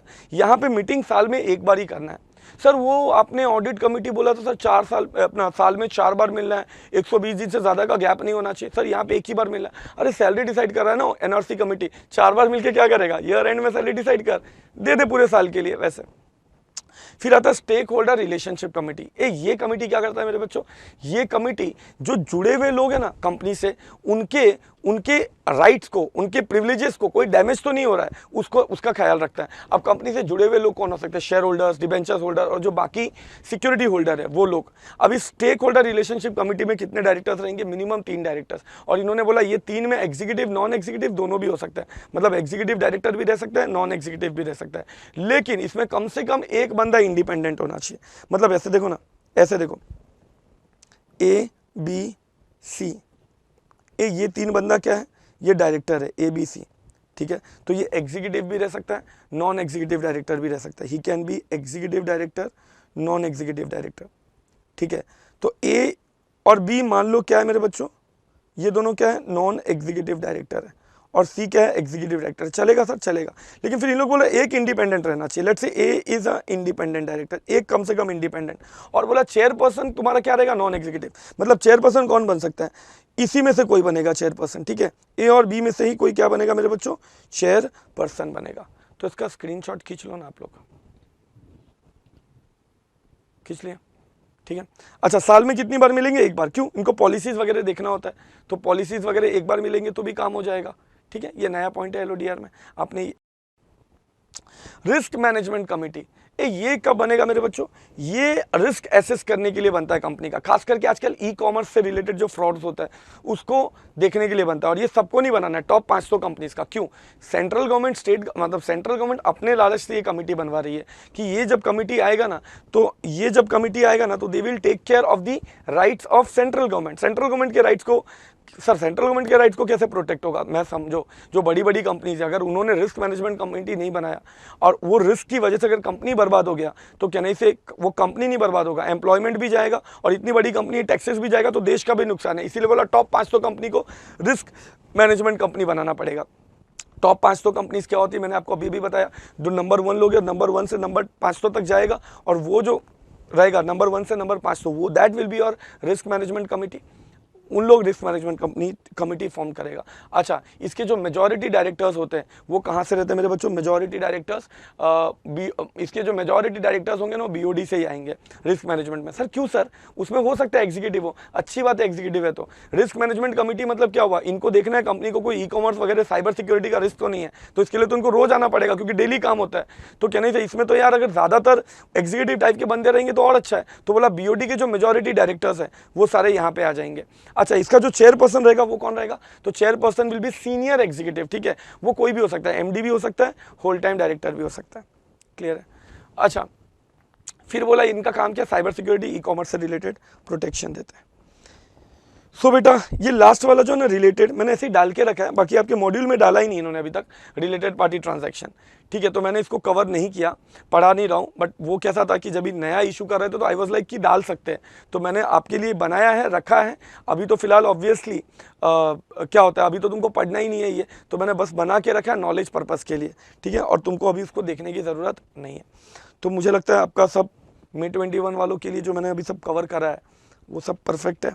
मार्च के महीने में थोड़ा स्पीड तो रखना पड़ेगा, बाकी तो मैंने काफ़ी डिटेल में मतलब रिवीजन करवा दिया। आई होप आपको ये अच्छा लगा। और भी टॉपिक्स आने वाले हैं सिक्योरिटी इकोनॉमिक लॉ के, तो बने रहिए। God bless you all, thank you very much.